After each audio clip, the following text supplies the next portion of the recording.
Bonjour à tous et bienvenue sur ce plateau pour scruter la vie des diocèses. Au programme aujourd'hui, le centenaire du diocèse de Lille avec les images de l'ouverture de ce jubilé qui se prépare déjà depuis long mois. Un pèlerinage jubilaire est proposé tout au long de l'année. Nous allons découvrir cela ensemble, tout comme la démarche d'approfondissement de la foi et également du sens de l'engagement. Nous parlerons également de l'investissement des chrétiens auprès des malades et des personnes handicapées. Nous entendrons notamment le témoignage poignant d'une maman concernée au plus près par le handicap et qui s'est mise au service des autres. Il sera question aussi des visites ad limina et du film sur le séminaire interdiocésain. Tout cela, nous en parlons avec vous, Monseigneur Laurent Ulrich. Bonjour. Bonjour. Un grand merci d'être avec nous. Dans le cadre du centenaire, Notre-Dame de la Treille est en pèlerinage en ce moment même dans tout le diocèse, dans ses 115 paroisses des arrondissements de Lille, de Dunkerque, dans le Nord.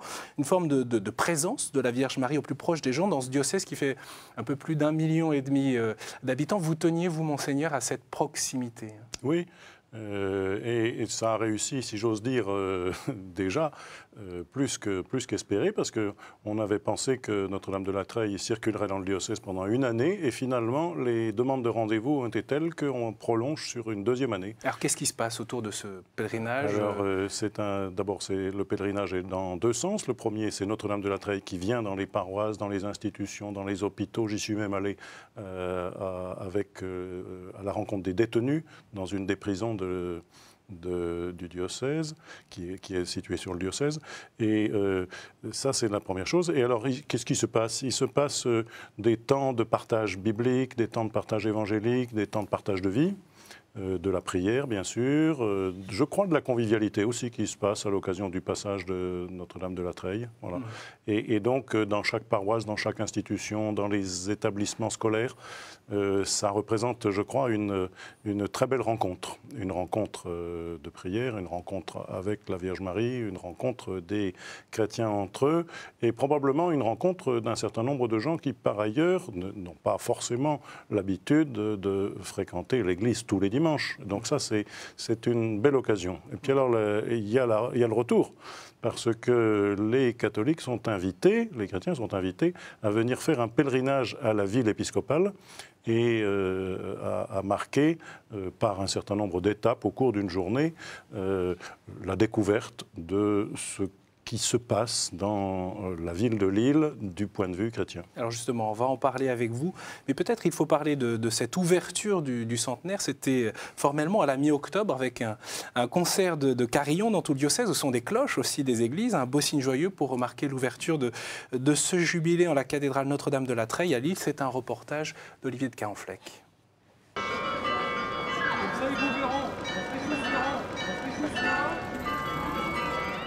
Aujourd'hui, c'est une journée exceptionnelle. Les passants peuvent apprécier le son du carillon du beffroi de la cathédrale de Lille. En ce mois d'octobre, c'est le centenaire du diocèse de la ville de Lille. Une grande célébration solennelle rassemble le diocèse avec plus de 1000 fidèles en la cathédrale Notre-Dame de la Treille. Au seuil de cette année de la foi, année du jubilé, daigne bénir cette eau que nous apportons pour que nous en recevions des forces neuves. Une messe jubilaire pour envoyer les fidèles apporter la bonne nouvelle. Symboliquement, l'évêque transmet un oriflamme à chaque doyenné.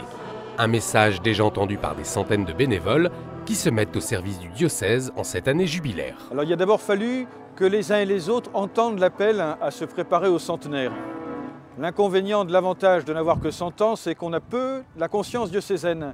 Et il y a eu un premier travail de mobilisation douce mais tenace des prêtres, des animateurs en pastoral, des diacres et des communautés chrétiennes, où doucement l'idée s'est faite que ça valait la peine, non pas de préparer une année de fête, mais de profiter du centenaire pour revisiter et puis refonder un petit peu notre manière de vivre le catholicisme dans le Nord. Il me semble que l'Église s'enrichit aussi des événements qu'elle organise en interne, et puis aussi vis-à-vis de l'extérieur, vis-à-vis de l'image qu'elle donne d'elle, et puis du dynamisme aussi.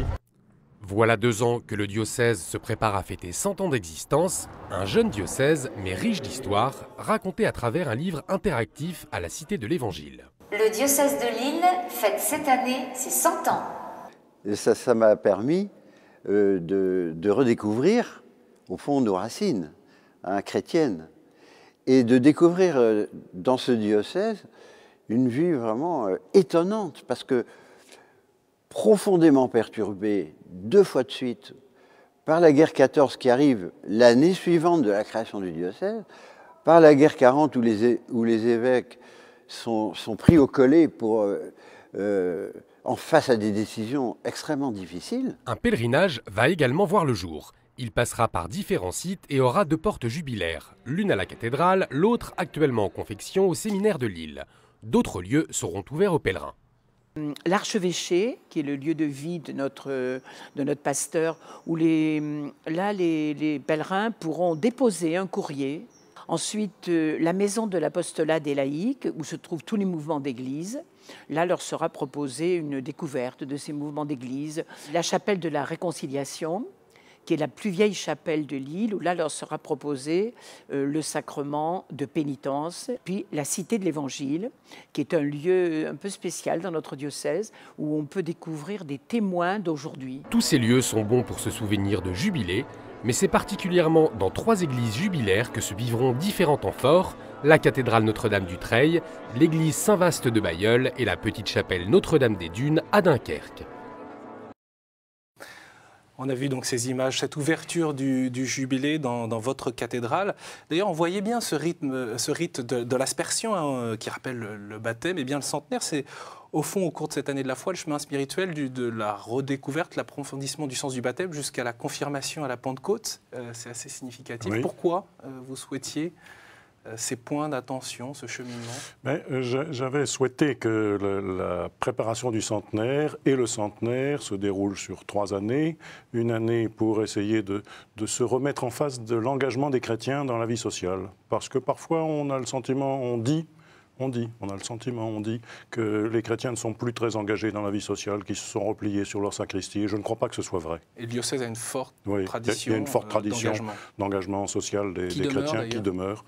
Et quand on regarde les associations, les municipalités, les syndicats, la vie politique, la vie culturelle, les chrétiens sont assez présents. Je les connais, je les remarque, je le vois. Et donc je souhaitais que les chrétiens reprennent ensemble conscience qu'ils sont une réalité dans la vie sociale et que sans eux, la vie sociale n'aurait pas la même allure. Voilà.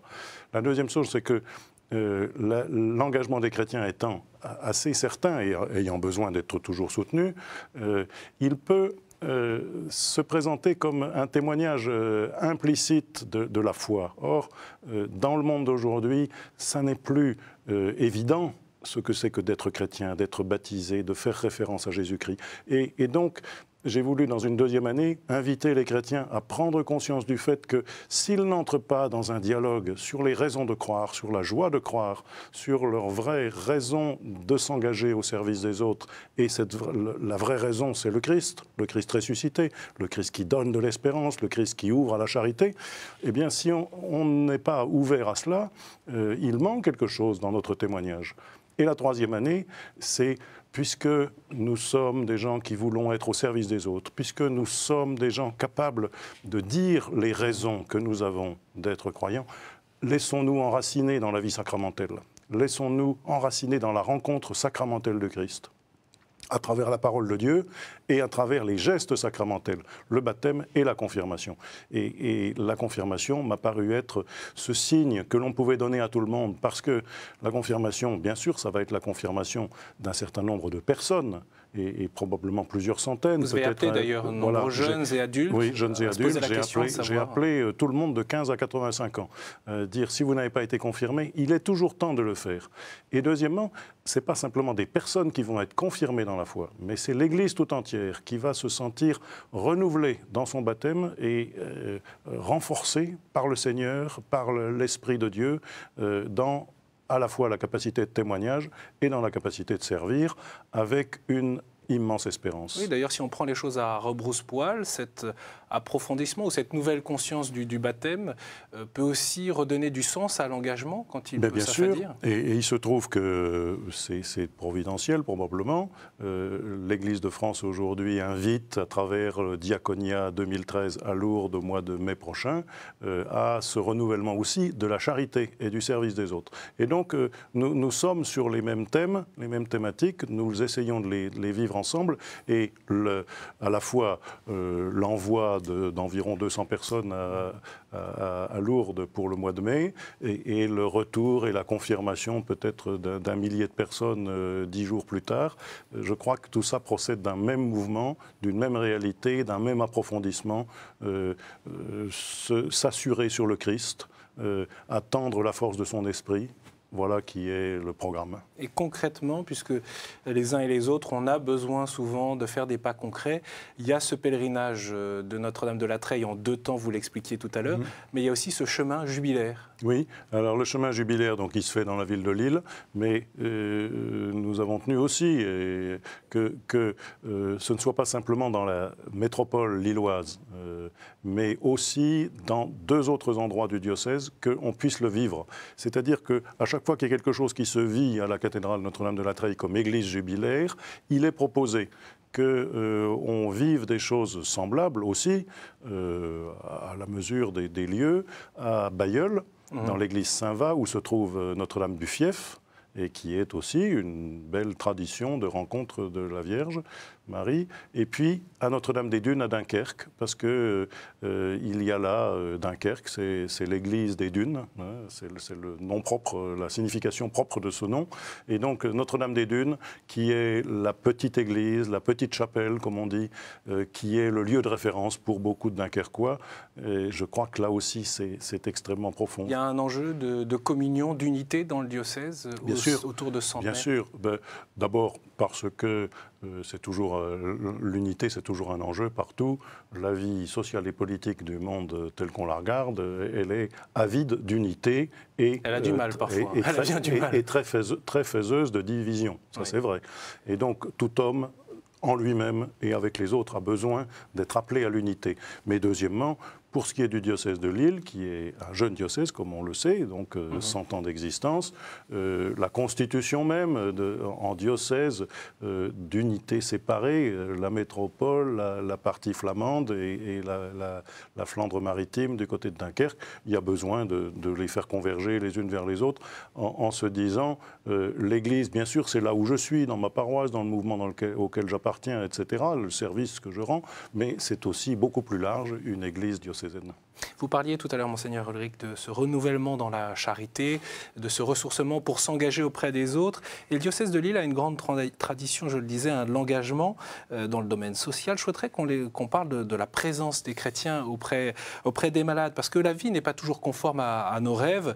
Il y a des épreuves, des accidents, de la souffrance dans nos vies. C'est ce qu'a connu la famille Laurent à Lille. 4 enfants et un accident de la route qui chamboule la vie de la famille. Je vous propose de retrouver le témoignage de la mère de famille, Blandine, qui dans l'épreuve a trouvé la force de s'engager pour les autres. C'était au printemps 2008. Un terrible accident bouleverse la famille Laurent, dont Olivia, toujours dans un état que les médecins appellent végétatif. Elle a perdu sa mobilité, mais aussi la parole. Ces années douloureuses en famille ont été aussi l'occasion d'un combat pour la vie.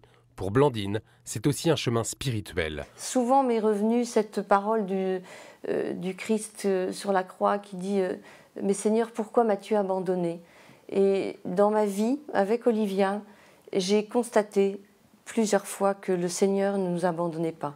Je pense qu'Olivia m'a aidée à m'humaniser et à être plus attentive à la difficulté de la vie,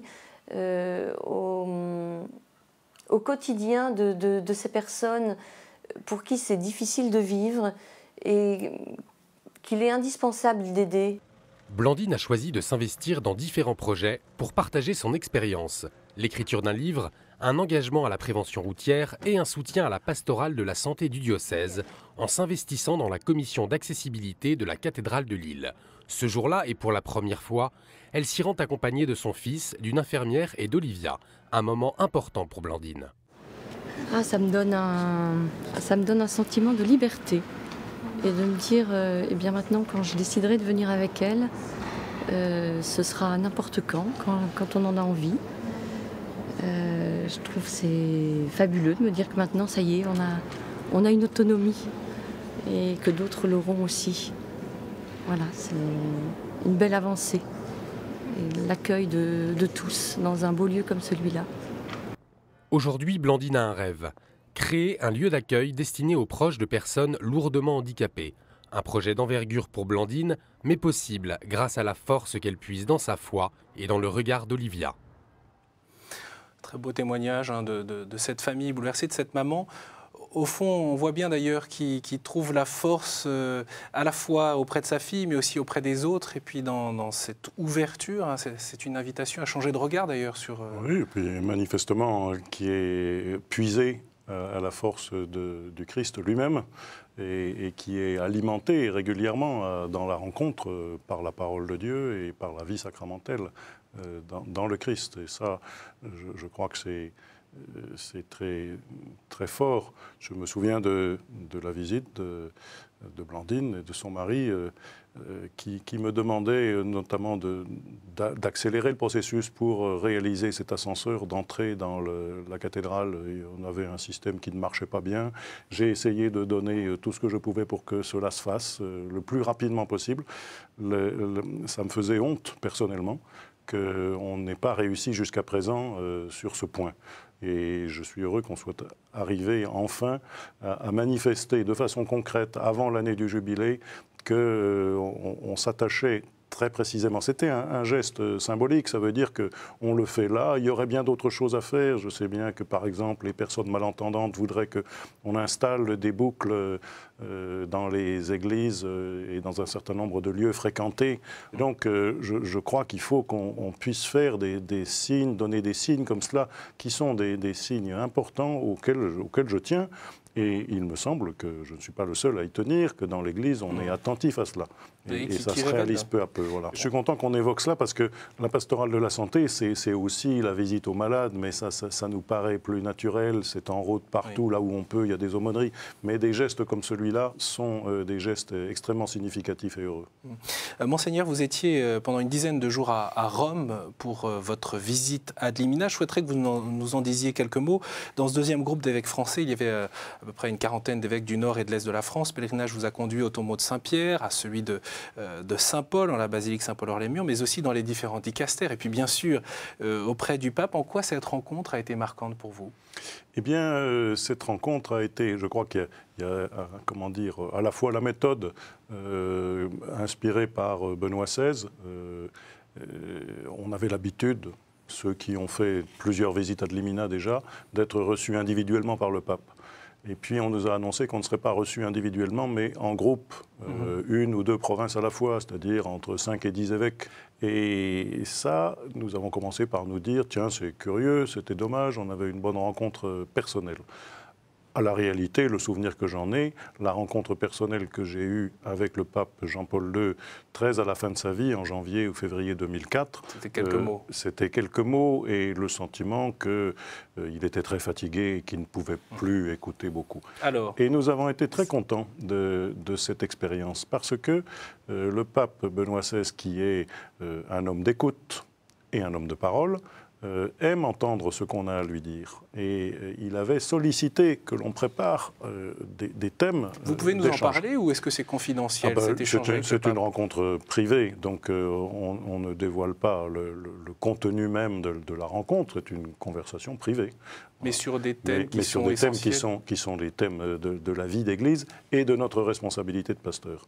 Il nous a accueillis en nous disant « J'ai besoin de vous écouter et d'entendre de vous ce qui fait la vie de l'Église. » Il n'a pas dit simplement de vos églises, mais de l'Église, parce qu'il a bien le sentiment que ce qui fait la vie de nos églises, c'est ce qui fait la vie de l'Église. Et donc, il voulait apprendre de nous cela. Et donc, je vous dis, des sujets qui sont de la vie d'un évêque, de ses responsabilités à l'égard de ses diocésains, du dynamisme qu'il met au service de son Église diocésaine, et, comment dire, même des souffrances qu'il a de ne pas pouvoir répondre à tout. Voilà. Donc, les impasses sur lesquelles parfois nous butons, bien, nous avons essayé de parler de cela. Et pendant une heure, à partir des 3 ou 4 sujets que nous avons évoqués tous d'un bloc au départ, il a repris les sujets les uns derrière les autres, en n'oubliant aucun d'entre eux, et en relançant l'échange et en disant « mais voilà ce que je vous dis, est-ce que cela vous convient ? Est-ce que vous percevez ce que je vous dis? Est-ce que vous avez envie d'en dire plus? Une belle réflexion commune. Une belle réflexion commune, je trouve, une théologie pastorale, des questions pastorales que nous posons et un recadrage avec lui sur le fond de la foi de l'Église. Monseigneur, c'est aussi devant votre groupe dans son ensemble, une fois que chaque province ait rencontré le pape reçoit tous les évêques et donne un discours public. C'est ce fameux encouragement pour que la voix de l'Église se fasse entendre sans relâche et avec détermination. C'était le 17 novembre, le matin des manifestations contre le projet de loi, on s'en souvient. Mais il y a aussi un autre point qui a été abordé, c'est la question de la liturgie. L'action liturgique de l'Église fait partie de sa contribution à l'œuvre civilisatrice, a-t-il dit, en manifestant la présence du Christ. L'humanité a besoin de ce témoignage, elle a besoin de percevoir à travers les célébrations liturgiques la conscience que l'Église a de la seigneurie de Dieu et de la dignité de l'homme. Je vous propose d'écouter un extrait de son discours. Sachant le soin dont vous cherchez à entrer vos célébrations liturgiques, je vous encourage à cultiver l'art de célébrer, à aider vos prêtres dans ce sens, à œuvrer sans cesse à la formation liturgique des séminaristes et des fidèles.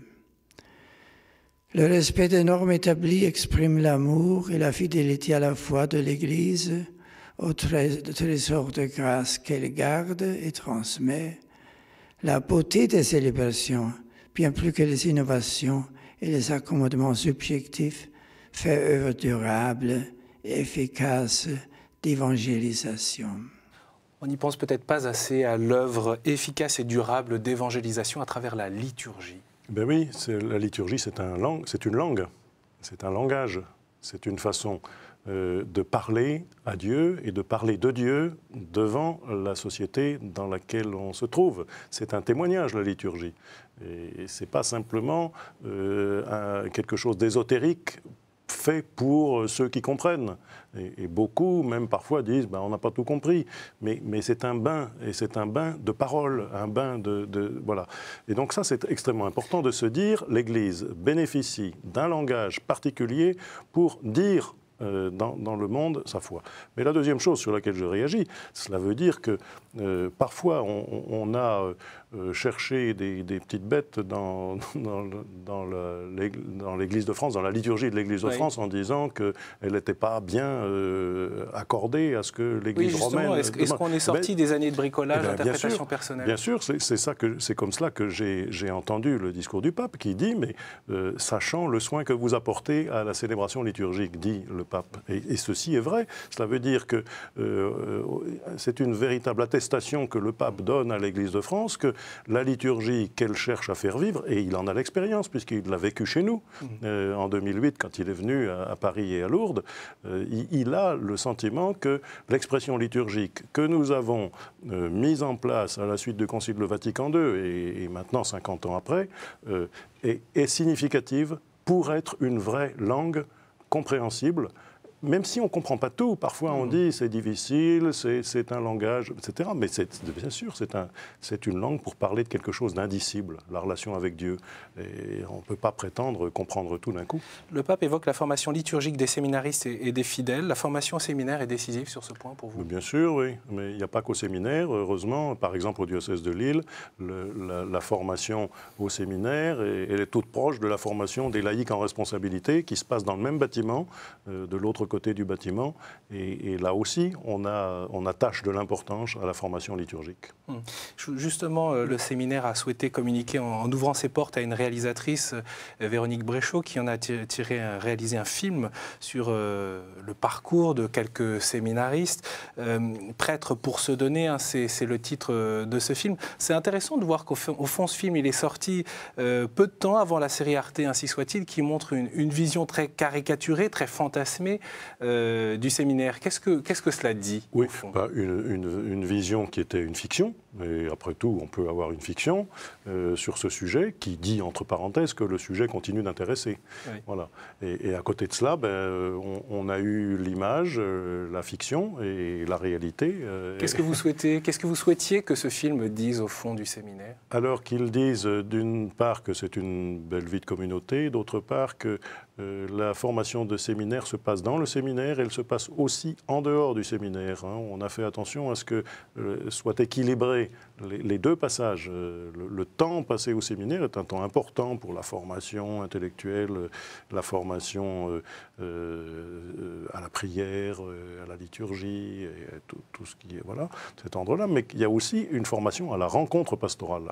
Et cela, c'est extrêmement important, puisqu'on voit dans ce film aussi bien la rencontre des pauvres que la rencontre des paroissiens habituels du dimanche, que la rencontre des jeunes qui fréquentent les aumôneries, etc. Donc ça, c'est extrêmement important. Et on voit aussi que les séminaristes sont des gens qui, avant d'entrer au séminaire, pour la plupart, ont exercé des activités professionnelles et sociales qui fait qu'ils ne sont pas en dehors du temps. Les jeunes auraient-ils pour vous une vision faussée finalement de la vocation sacerdotale ou pas suffisamment réaliste? Eh bien, ce qui est difficile, le titre du film le dit, prêtre pour se donner ou prêt pour se donner. Ce jeu de mots dit, dans la société dans laquelle nous sommes, on est vraiment mis en disposition de passer son temps à recevoir, à acquérir, à augmenter le domaine de sa possession, etc.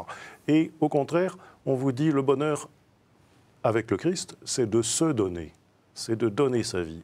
Eh bien, c'est pas évident de renverser le mouvement social, sociétal, général qui consiste à accumuler de la richesse pour soi en disant non, le vrai bonheur que je vais trouver, c'est dans le don de moi-même. Eh bien, il faut le montrer. Là aussi, ce n'est pas immédiat. Je ne suis pas surpris que des jeunes aujourd'hui aient du mal à concevoir que le bonheur est dans le don. Mais moi, je le dis par expérience, et je crois que les jeunes qui se préparent, des jeunes et des moins jeunes qui se préparent à être prêtres, le disent, et des jeunes et des moins jeunes qui se préparent aussi à la vie dans le laïcat, la vie dans le mariage ou pas dans le mariage, se disent l'essentiel, c'est de se donner. Un renversement de perspective que peut aider, soutenir ce chemin jubilaire et cette démarche autour du centenaire. C'est bien ce que je souhaite, oui. On peut retrouver ce chemin jubilaire et puis les différents temps forts dans l'année, avec notamment le rendez-vous de la Pentecôte sur le site internet de votre diocèse. Un grand merci, Monseigneur Ulrich, d'avoir accepté notre invitation, alors que votre diocèse poursuit son chemin sur cette année du centenaire. Et puis, bien sûr, rendez-vous sur le site de KTO pour retrouver cette émission et la faire circuler sur les réseaux sociaux. Je vous dis à la semaine prochaine.